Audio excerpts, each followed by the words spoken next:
എല്ലാവർക്കും സലു കിച്ചണിലേക്ക് സ്വാഗതം. ഇപ്പോൾ രാവിലെ തന്നെ ഞാൻ നോക്കിയപ്പോഴേക്ക് ഈ പിച്ചാത്തിരാകാനുണ്ടോ എന്നുള്ള വിളി കേൾക്കുന്നുണ്ടേ. ഞാൻ ഇതിനു മുൻപ് ഞാൻ കാണിച്ചില്ലായിരുന്നു അതിൻ്റെ കത്തിയൊക്കെ രാവിയത്. അപ്പം അതിന് അത്ര ഒരു മൂർച്ച കിട്ടിയിട്ടുണ്ടായിരുന്നില്ലേ. അപ്പം ഞാൻ ഇത് വേറൊരാളാണ്. അപ്പോൾ വന്നപ്പോൾ ഞാൻ എൻ്റെ ആ ഒരു കത്തി ഇന്നിപ്പോൾ എന്താ ഈ ഒരു കത്തിയെ ഞാൻ കൊടുക്കണുള്ളൂ, അതൊന്ന് മൂർച്ചയാക്കി തരാൻ പറഞ്ഞു. എനിക്ക് തോന്നുന്നു കണ്ടിട്ട് കുറച്ചുകൂടി അന്ന് ചെയ്തതിൽ നിന്ന് നല്ലതായിട്ട് ഇയാൾ ചെയ്യുന്നെന്നാണ് തോന്നുന്നത്. ഇനി കട്ട് ചെയ്യുമ്പോഴേ അറിയാൻ പറ്റത്തുള്ളൂ എങ്ങനെയുണ്ടെന്ന്. അപ്പം ഈ വർഷത്തെ നമ്മളുടെ റംദാൻ റെസിപ്പിയിൽ ആദ്യത്തേതാണെന്ന് തന്നെ പറയാം കേട്ടോ. അപ്പം ഞാനിതാ ഇവിടെ ഒരു 4 ക്യാരറ്റ് എടുത്തിട്ടുണ്ട്. അപ്പോൾ അത് വളരെ കനം കുറച്ച് ഒന്ന് നീളത്തിൽ അരിഞ്ഞെടുക്കണം. അപ്പം ഞാൻ എളുപ്പത്തിന് വേണ്ടിയിട്ട് ഇതാ ഈ പീലറാണ് ഉപയോഗിക്കുന്നത്. ഇതാകുമ്പോൾ നല്ല യൂസ്ഫുൾ ആണ്. അപ്പം എന്താ നമ്മുടെ സന ബേബിക്ക് കിനോ ഓറഞ്ചാണ് ഇൻസർക്ക് കൊടുക്കണം, നോർമൽ ഓറഞ്ച് അല്ല കേട്ടോ. ഇത് ഈ മാൻഡ്രിയൻ എന്നൊക്കെ പറയത്തില്ലേ, ആ ഓറഞ്ചാണേ. അപ്പം അവള് ഇങ്ങനെ മിണ്ടാതിരിക്കുന്നുണ്ട് കേട്ടോ. ഇപ്പം ചില സമയമൊക്കെ അടങ്ങിയിരിക്കും. അപ്പോൾ അതാ ഞാൻ ക്യാരറ്റ് എല്ലാം ദേ ഇവിടെ സ്ലൈസ് ചെയ്തെടുത്തു. പിന്നെ അതുപോലെ തന്നെ ക്യാബേജും എടുത്തിട്ടുണ്ട് കേട്ടോ. ക്യാബേജും നമുക്കത് ഇതുപോലെ തന്നെ ഒന്ന് സ്ലൈസ് ചെയ്തെടുക്കണം. അപ്പം നമ്മൾ ഈ നോമ്പൊക്കെ വരുന്ന സമയത്തല്ലേ കൂടുതൽ പലപ്പോഴും എണ്ണ പലഹാരമൊന്നും കഴിക്കണ്ട എന്ന് വിചാരിച്ചാലും പക്ഷെ നോമ്പിന്റെ ടൈം ആകുമ്പോൾ, നോമ്പ് തുറക്കുന്ന സമയമാകുമ്പോൾ എന്തെങ്കിലുമൊക്കെ ഉണ്ടാക്കും അല്ലേ. അപ്പം ഞാൻ ഇതാ ക്യാബേജും ഇതുപോലെ തന്നെ സ്ലൈസ് ചെയ്തെടുത്തു. അപ്പം ഇത്രയും മതിയാവും കേട്ടോ. പിന്നെ 2 പച്ചമുളകും കൂടി ഇതുപോലെ ഒന്ന് കട്ട് ചെയ്തെടുക്കണേ. അപ്പൊ ബീഫ് ഞാൻ ഉപ്പ്, കുരുമുളക്, മഞ്ഞപ്പൊടിയൊക്കെ ഇട്ട് വേവിച്ച് വെച്ചതാണ് കേട്ടോ ഇത്. അപ്പൊ അതാ അടുക്കളയിൽ തന്നെ എനിക്കൊപ്പം വന്നിരിക്കും കേട്ടോ മോള്. നല്ല മോളാണ്. എന്താ ഉമ്മ ഇങ്ങനെ ജോലി ചെയ്യുമ്പോ ഇവിടെ വന്നിരിക്കും അല്ലേ.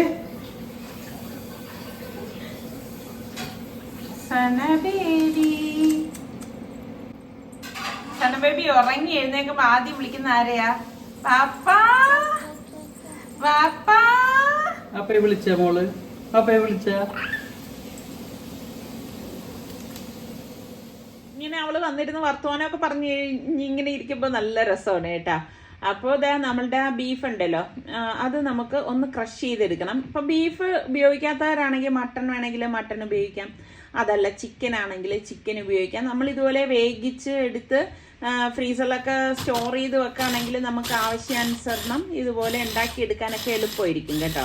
പിന്നെ ഞാനിത് കൂടുതൽ ദിവസമൊന്നും അങ്ങനെ വയ്ക്കാറില്ല, വളരെ കുറച്ചേ ഉണ്ടാക്കി വയ്ക്കാറുള്ളൂ കേട്ടോ. ആവശ്യത്തിനനുസരിച്ച് ഇതുപോലെ ഉണ്ടാക്കിയെടുക്കും. പിന്നെ പാനിലേക്ക് നമുക്ക് കുറച്ച് ഓയിൽ ഒഴിച്ച ശേഷം ഒരു 2 table spoon ginger garlic paste ഇതിലേക്ക് ഇട്ട് കൊടുക്കാണ്. അപ്പോൾ അത് ഒന്ന് ആ ഒരു പച്ച മണം മാറത്തക്ക രീതിയിൽ ഒന്ന് വഴറ്റി കൊടുത്താൽ മതി.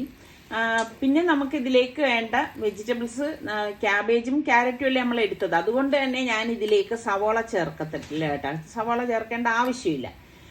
ഈ ക്യാബേജ് തന്നെ ശരിക്കും പറഞ്ഞ ഒരു സവോളയുടെ ഗുണം ചെയ്യും. അപ്പോൾ അതാ ഈ വെജിറ്റബിൾസ് നമ്മൾക്ക് ഇതിലേക്ക് ഇട്ട് കൊടുക്കാം. ഇട്ട് കൊടുത്തിട്ട് ഇത് ഒരുപാട് അങ്ങ് കുക്കാവേന്നും വേണ്ട കേട്ടോ.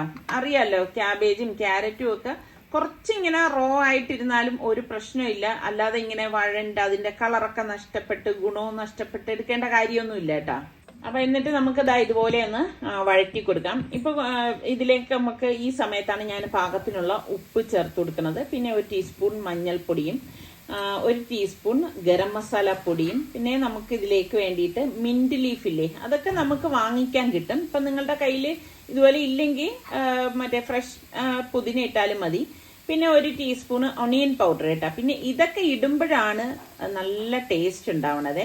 പിന്നെ പാഴ്സ്ലി ലീഫ് അതും 1 ടീസ്പൂൺ ഇട്ട് കൊടുക്കാം. എന്നിട്ട് നമുക്ക് എല്ലാം ചേർത്ത് നന്നായിട്ട് ഒന്ന് ഇളക്കി കൊടുക്കാം. ഇപ്പം നമ്മൾ നാടൻ മസാലകളൊക്കെ ചേർക്കുന്നതിൽ നിന്നും നല്ല ടേസ്റ്റാണ്. ഇങ്ങനെയുള്ള പൗഡറൊക്കെ വാങ്ങിച്ച് അല്ലെങ്കിൽ ഇതുപോലത്തെ പൊടികളൊക്കെ വാങ്ങിച്ച് വെച്ചിരുന്നാൽ നമുക്ക് ഒരുപാട് നാളത് ഉപയോഗിക്കുകയും ചെയ്യാം. ഇതുപോലെയുള്ള വെറൈറ്റി ആയിട്ടുള്ള ഐറ്റംസ് ഒക്കെ എടുക്കുമ്പോൾ നമുക്ക് നല്ല യൂസ്ഫുൾ ആണ് കേട്ടോ. പിന്നെ നമ്മൾ ഈ ക്രഷ് ചെയ്ത് വെച്ചിരിക്കുന്ന ബീഫ് ഉണ്ടല്ലോ, അത് ഇതുപോലെ ഇട്ട് കൊടുത്തിട്ട് നമുക്ക് എല്ലാം ചേർത്ത് ഒന്ന് മിക്സ് ചെയ്ത് കൊടുക്കാം. ഇപ്പൊ ഞാൻ നേരത്തെ പറഞ്ഞതുപോലെ ഇപ്പൊ നിങ്ങൾക്ക് വെജിറ്റേറിയൻകാരാണെങ്കിൽ പനീറും നമുക്ക് ഈ ഒരു രീതിയിൽ തന്നെ തയ്യാറാക്കി എടുക്കാവുന്നതാണ് കേട്ടോ. പല രീതിയിൽ നമുക്ക് റെഡിയാക്കി എടുക്കാം. അപ്പൊ ഇത്രയേ ഉള്ളൂ നമ്മളുടെ ഫില്ലിങ്. അപ്പൊ ഇനി ഇത് അതൊന്ന് കുക്കാവാൻ വേണ്ടിയിട്ട്, എല്ലാം ഓൾറെഡി കുക്കായിട്ടുണ്ട്, മിക്സ് ആയിട്ട് വരാൻ വേണ്ടിയിട്ട് ഞാനൊന്ന് അടച്ചു വെച്ചു കൊടുക്കാനേ. ഒരു 2 മിനിറ്റ് മാത്രമേ ഞാൻ അടച്ചു വെച്ചിട്ടുള്ളൂ. എന്നിട്ട് അടപ്പൊന്ന് മാറ്റിയ ശേഷം എല്ലാം ചേർത്ത് നമുക്ക് ഇതുപോലെ ഒന്ന് ഇളക്കി കൊടുക്കണം. ഇനിയിപ്പോൾ ഗ്യാസ് ഓഫ് ചെയ്തിട്ട് ഇത് തണുക്കാനായിട്ട് നമുക്കൊന്ന് മാറ്റി വെക്കണം. നന്നായിട്ട് തണുത്ത ശേഷമാണ് നമ്മളിത് യൂസ് ചെയ്യുന്നത്. ഇനി നമുക്കൊരു ബാറ്റർ തയ്യാറാക്കി എടുക്കണം. അപ്പം മിക്സിയുടെ ജാറിലേക്ക് നമുക്ക് 2 കപ്പ് മൈദാമാവ് ഇട്ട് കൊടുക്കാം. ഇതോടൊപ്പം തന്നെ നമുക്ക് 2 ടേബിൾ സ്പൂണോളം കോൺഫ്ലോറും കൂടി ചേർത്ത് കൊടുക്കണം. മസ്റ്റായിട്ട് കോൺഫ്ലോർ നമ്മൾ ഇതിലേക്ക് വേണം കേട്ടോ. പാകത്തിനുള്ള ഉപ്പും കൂടി ഇട്ട ശേഷം 1 ടേബിൾ സ്പൂൺ ഓയിൽ ഒഴിച്ചു കൊടുക്കാം. ഇനി നമുക്ക് പാകത്തിനുള്ള വെള്ളം ഒഴിച്ചിട്ട് നമുക്കിതൊന്ന് അടിച്ചെടുക്കണം. ദോശമാവിൻ്റെ ആ ഒരു പരുവം അതിനേക്കാളും കുറച്ച് ഒന്ന് ലൂസായിരിക്കണം. അതാണ് ഈ ഒരു ബാറ്ററിൻ്റെ കൺസിസ്റ്റൻസി എന്ന് പറയുന്നത്. അപ്പോൾ അത് ഞാൻ ഇതാ ഒരു കപ്പിലേക്ക് ഒഴിച്ചു കൊടുക്കുകയാണ് കേട്ടോ. ഇനി നമുക്ക് ഇതിലേക്ക് തന്നെ കുറച്ച് മിൻറ്റ് ലീഫ് ഇട്ട് കൊടുക്കാം. അതുപോലെ തന്നെ കുറച്ച് പാഴ്സ്ലി. ഇതൊക്കെ വളരെ കുറച്ച് മതി കേട്ടോ. ഒരു 1/4 ടീസ്പൂൺ മതി. 1 ടീസ്പൂണ് കുരുമുളക് പൊടിയും 1 ടീസ്പൂണ് ചില്ലി ഫ്ലേക്സ് തരിതരിപ്പായിട്ട് പൊടിച്ചെടുത്ത മുളകാണ്. അതും കൂടി ഇട്ടിട്ട് ഒന്ന് കലക്കി മാറ്റി വെക്കാം.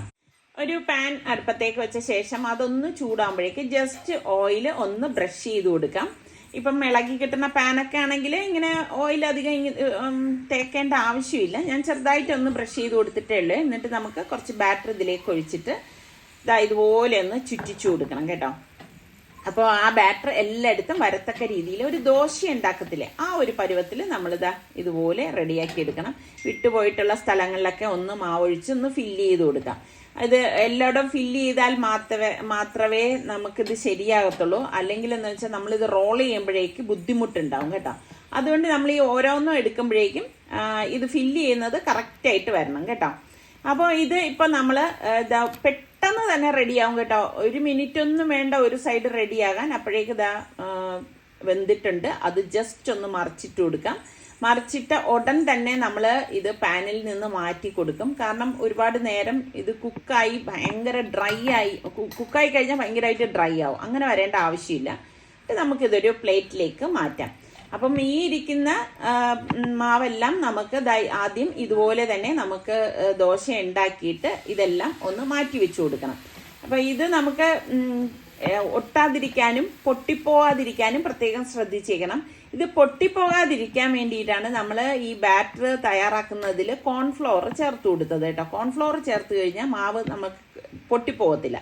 അല്ലെങ്കിൽ പൊട്ടിപ്പോയി കഴിഞ്ഞാൽ പിന്നെ നമുക്കിത് റോൾ ചെയ്തെടുക്കാനൊക്കെ വളരെ ബുദ്ധിമുട്ടായിരിക്കും. ഇപ്പം നമ്മളുടെ സമയം കിട്ടുന്ന അനുസരിച്ച് നമ്മളിങ്ങനെയുള്ളയൊക്കെ കാര്യങ്ങൾ ജോലികൾ തീർത്ത് ഒതുക്കി വെക്കുകയാണെങ്കിൽ നമുക്ക് കുറേ സമയം അധികം കിട്ടും കേട്ടോ. പിന്നെ നമ്മളുടെ വീട്ടിലെ ഗസ്റ്റോ ആരെങ്കിലും വരികയാണെങ്കിൽ നമ്മൾ ഇതുപോലെയൊക്കെ തയ്യാറാക്കി വെക്കുകയാണെങ്കിൽ നമുക്ക് പിന്നെ അന്നേരം വേറെ എന്ത് കൊടുക്കും എന്നൊന്നും ആലോചിക്കേണ്ട ആവശ്യമില്ല. എന്നിട്ട് ഞാൻ ഇതിപ്പോൾ ഇതൊന്ന് റോൾ ചെയ്ത് കാണിച്ചു തരാം. നമ്മുടെ ആ ഫില്ലിങ് റെഡി ആയത് ഇതുപോലെ വെച്ചു കൊടുക്കണം. വെച്ചു കൊടുത്ത ശേഷം ഇതിൻ്റെ ഇതുപോലെയാണ് ഒരു സൈഡിലേക്കാണ് ഞാൻ വെച്ചു കൊടുക്കുന്നത്. ഫില്ലിങ് വല്ലാതെ അങ്ങ് ഒരുപാട് കൂടിപ്പോരുതേ. കൂടിപ്പോയി കഴിഞ്ഞാലുള്ള കുഴപ്പം എന്ന് പറഞ്ഞു കഴിഞ്ഞാൽ പിന്നെ നമുക്കിത് ഫോൾഡ് ചെയ്തെടുക്കാനൊക്കെ ഭയങ്കര ബുദ്ധിമുട്ട് വരും. എന്ന് പറഞ്ഞ് ഫില്ലിങ് വെക്കുന്നതിൽ ഒട്ടും പിശുക്കും കാണിക്കരുത് കേട്ടോ. കഴിക്കുന്ന ഒരാളിന് കുറച്ച് വൃത്തിക്കൊക്കെ കഴിക്കണമെങ്കിൽ നമ്മൾ അതുപോലെ ഫില്ലിംഗ് ഒക്കെ വെക്കണം. എന്നിട്ട് ഇതുപോലെ ഒന്ന് മടക്കി കൊടുക്കണം. 2 സൈഡ് മടക്കിയിട്ട് നമ്മൾ റോൾ ചെയ്യണ അറിഞ്ഞൂടെ, അതങ്ങ് റോൾ ചെയ്ത് കൊടുക്കുക. അത്ര മാത്രമേ ഉള്ളൂ കേട്ടോ. അപ്പം ഞാനൊന്ന് കാണിച്ചു തരാം. ഈ ഒരു രീതിയിൽ നമ്മളൊന്ന് മടക്കി കൊടുത്താൽ മതി. കണ്ടോ, ആ ദോശ എല്ലാം റെഡിയാക്കി വെച്ച് കഴിഞ്ഞാൽ നമുക്ക് വളരെ എളുപ്പം റെഡിയാക്കി എടുക്കാൻ പറ്റും.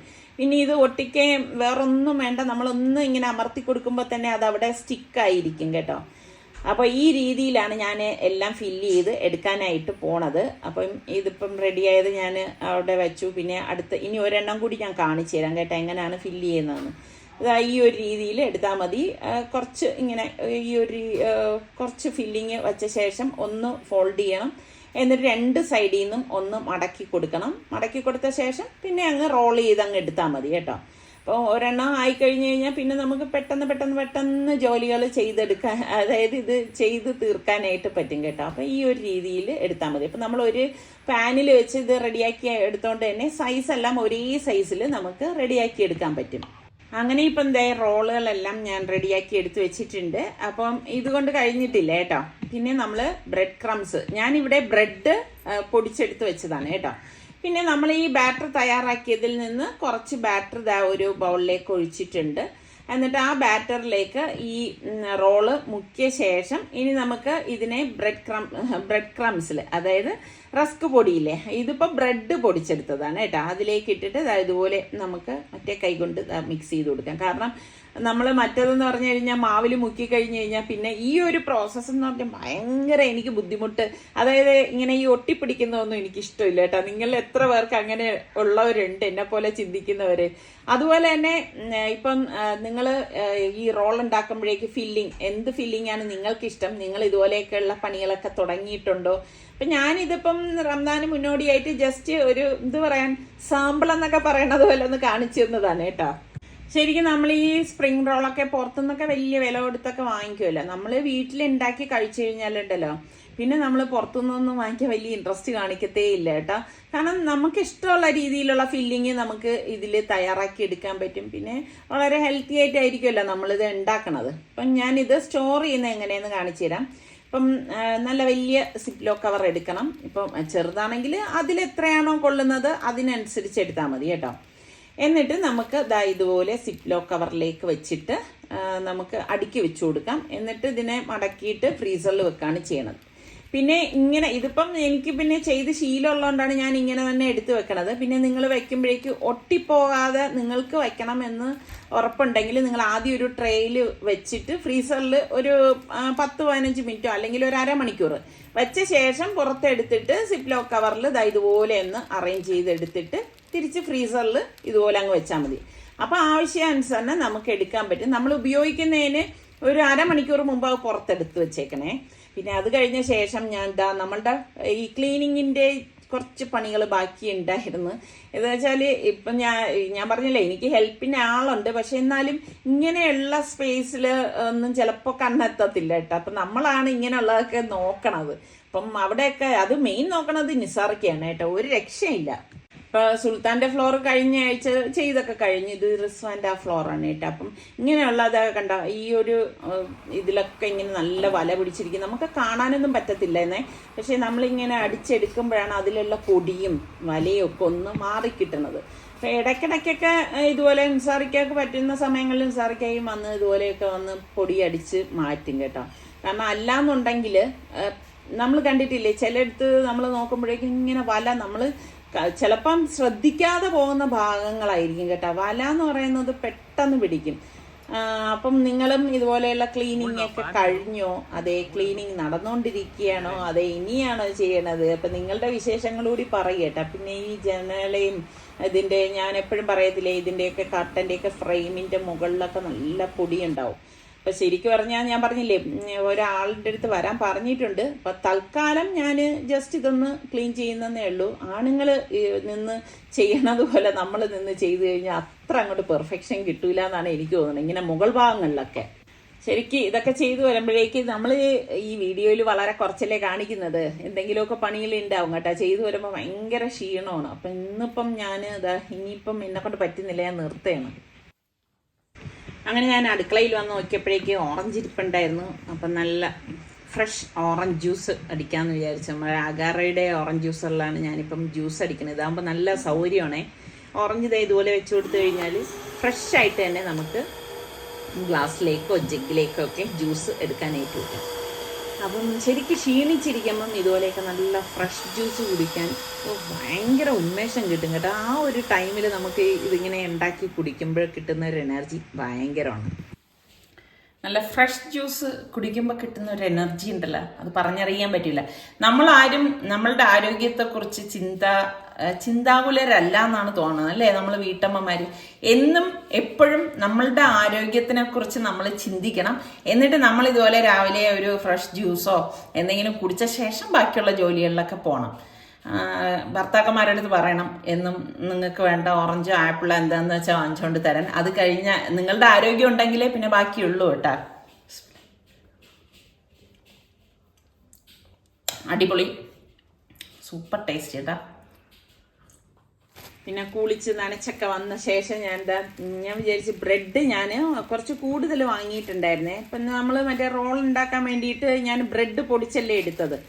അപ്പം ഞാൻ ബ്രെഡ് ക്രംസ് ഉണ്ടാക്കി വെച്ചത് 1-2 ഐറ്റത്തിനൊക്കെ വേണ്ടിയിട്ട് എടുത്തിട്ടുണ്ടായിരുന്നു. അപ്പം ഈ ബ്രെഡ് ഞാൻ അപ്പോൾ 1-2 പേര് എൻ്റെ അടുത്ത് പറഞ്ഞു എങ്ങനെയാണ് ബ്രെഡ് ക്രംസ് ഉണ്ടാക്കണമെന്ന്. പല വീഡിയോയിൽ കാണിച്ചിട്ടുള്ളതാണ്. എനിക്ക് തോന്നുന്നു അവരൊക്കെ പുതിയ ആൾക്കാരായിരിക്കും. എങ്കിൽ ഒന്ന് കാണിച്ചു തരാമെന്ന് വിചാരിച്ചു. ഇപ്പം നമ്മൾ ബ്രെഡ് എളുപ്പത്തിൽ ചെയ്യാൻ പറ്റുന്ന രീതി എന്ന് വെച്ചാൽ പാനിൽ വെച്ചിട്ട് ഇതാ ഇങ്ങനെ ഒന്ന് ടോസ്റ്റ് ചെയ്തെടുക്കണേ. തിരിച്ച് മറച്ചു വിട്ടിട്ട് ഒന്ന് ചൂടാക്കി എടുത്താൽ മതി. ഇനി നിങ്ങളുടെ കയ്യിൽ ബ്രെഡ് ടോസ്റ്ററാണ് ഇരിക്കുന്നതെങ്കിൽ അതിലിട്ടിട്ട് എടുത്താലും മതി കേട്ടാ. എന്നിട്ട് ഇത് നല്ല കറമുറാന്നാവുന്ന ഒരു പരുവത്തിൽ നമുക്കിതാ ഇതൊന്ന് പ്ലേറ്റിലേക്ക് മാറ്റാം. അപ്പം ഞാൻ ഇരിക്കുന്ന ബ്രെഡെല്ലാം ഈ ഒരു രീതിയിൽ എടുക്കാനായിട്ട് പോവാണേ. ചില ഐറ്റംസ് ഒക്കെ ഉണ്ടാക്കുന്നതിൽ ഈ ബ്രെഡ് ക്രംസ് ഉപയോഗിക്കുന്നതായിരിക്കും നല്ലത് കേട്ടാ. അല്ലാത്തതിനൊക്കെ ഞാൻ എന്ന് വെച്ചാൽ ഡയറക്റ്റ് ബ്രെഡിനെ ഞാൻ നേരത്തെ കാണിച്ചില്ലേ അതുപോലെ ബ്രെഡ് തന്നെ പൊടിച്ചെടുക്കുകയാണ് ചെയ്യണത്. അപ്പം ഇത് ഞാനിപ്പം വലിയൊരു പ്രോസസ്സറിൽ ഇട്ടിട്ട് ഇതൊന്ന് പൊടിച്ചെടുക്കാനായിട്ട് പോവാണ്. അപ്പം ഇങ്ങനെയൊക്കെയാണ് എൻ്റെ ജോലികൾ ഞാൻ പെട്ടെന്ന് തീർത്തെടുക്കണത്. ഇപ്പം അത് നല്ലതുപോലെ ഒന്ന് പൊടിഞ്ഞ് കിട്ടുന്നുണ്ട്. ഞാൻ നേരത്തെ പറഞ്ഞതുപോലെ ഇതുപോലെയൊക്കെയുള്ള പണികൾ നമ്മൾ കുറച്ച് നേരത്തെ തന്നെ ചെയ്തൊക്കെ വെക്കുകയാണെങ്കിൽ ഞാൻ പറഞ്ഞില്ലേ ഒരുപാട് സമയം നമുക്ക് കിട്ടും കേട്ടോ. അപ്പം ഞാൻ പൊടിച്ചത് ഒരു പ്ലേറ്റിലേക്കൊന്ന് മാറ്റി കൊടുക്കുകയാണ്. അപ്പോൾ ബാക്കിയിരിക്കുന്നത് നമുക്ക് ഇതുപോലെ തന്നെ പൊടിച്ചെടുക്കാം. ഞാൻ എങ്ങനെയാന്ന് വെച്ചാൽ ഇങ്ങനെയൊക്കെ ഉണ്ടാക്കി വെക്കുമ്പോൾ കുറച്ച് അധികമായിട്ട് ഉണ്ടാക്കി വെക്കും കേട്ടോ.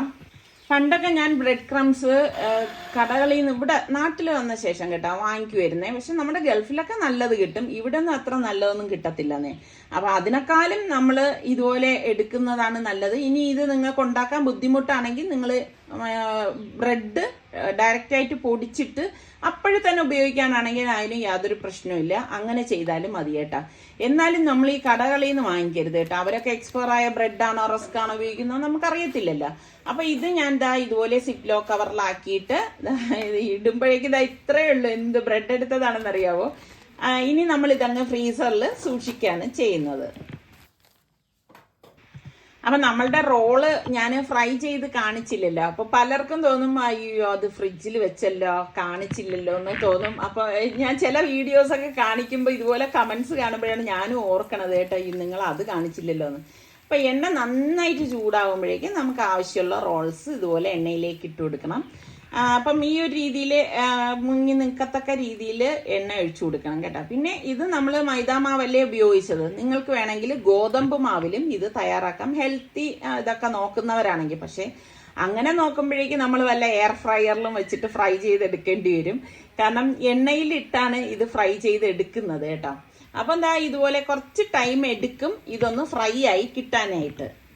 അപ്പൊ എയർ ഫ്രയറിൽ ഞാൻ ഇതുപോലത്തെ റെസിപ്പിയൊക്കെ ഉണ്ടാക്കണം എന്ന് വിചാരിച്ചിരിക്കുകയാണ്. നിങ്ങൾക്കത് കാണണമെങ്കിൽ നിങ്ങളൊന്ന് കമന്റ് ചെയ്യണം കേട്ടോ, കാണാൻ ആഗ്രഹം ഉണ്ടെന്ന്. അപ്പൊ ഞാൻ അങ്ങനെയാണെങ്കിൽ അതും ഷൂട്ട് ചെയ്ത് നിങ്ങളിലേക്ക് കാണിച്ചു തരാം. അപ്പം ഇതിപ്പം മറ്റേത് റെഡി ആയപ്പോഴേക്കും കുറച്ച് സ്പേസ് എനിക്ക് അതിൽ കിട്ടിയിട്ടുണ്ട്. അപ്പൊ ഞാൻ ബാക്കി 2 കൂടി അതിലേക്കൊന്ന് വെച്ചു കൊടുക്കാണ് കേട്ടോ. അപ്പം ഇതുപോലെ നമ്മൾ ഫ്രൈ ചെയ്തെടുക്കുകയാണ് ചെയ്യണത്. അപ്പം എണ്ണ കുടിക്കുകയോ ഒന്നും ചെയ്യത്തില്ല, നല്ല സോസും ഒക്കെ കൂട്ടി കഴിക്കാണ്ടല്ലോ, അടിപൊളി ടേസ്റ്റാണ്. അപ്പം ട്രൈ ചെയ്യാത്തവര് ട്രൈ ചെയ്ത് നോക്കണം. ഇഷ്ടപ്പെട്ടാൽ ഇപ്പം തന്നെ ലൈക്ക് ചെയ്യാൻ മറന്നു പോരുതേ, അല്ലെങ്കിൽ നിങ്ങൾ മറന്നു പോകും ലൈക്ക് തരാൻ. അപ്പൊ ഇന്നത്തെ നമ്മളുടെ ആദ്യത്തെ റംദാൻ റെസിപ്പി നിങ്ങൾക്ക് ഇഷ്ടമായെന്ന് വിശ്വസിക്കുന്നു. അപ്പൊ നമ്മളുടെ ചാനൽ സബ്സ്ക്രൈബ് ചെയ്യാതെ കാണുന്ന ആരെങ്കിലും ഒക്കെ ഉണ്ടെങ്കിൽ നിങ്ങൾക്ക് ഇഷ്ടപ്പെടാണെങ്കിൽ സബ്സ്ക്രൈബ് ചെയ്യാനോ ബെല്ലൈക്കൺ പ്രസ് ചെയ്യാനോ ഒന്നും മറന്നു വരുത്. അപ്പോൾ ഓൾ എന്നൊരു ഓപ്ഷൻ വരും, അതും കൂടി ക്ലിക്ക് ചെയ്താൽ മാത്രമേ ഞങ്ങൾ വീഡിയോസ് ഒക്കെ പോസ്റ്റ് ചെയ്യുമ്പോൾ നിങ്ങൾക്ക് നോട്ടിഫിക്കേഷൻ ഒക്കെ കിട്ടത്തുള്ളൂ. അപ്പൊ ഇനിയുള്ള വീഡിയോസ് ഒന്നും നിങ്ങൾ മുടങ്ങാതെ കാണണം. കാരണം എന്തെങ്കിലുമൊക്കെ റെസിപ്പി ഇൻഷാല്ലാ ഞാൻ അതിൽ ഉൾപ്പെടുത്താൻ ശ്രമിക്കുന്നതാണ്.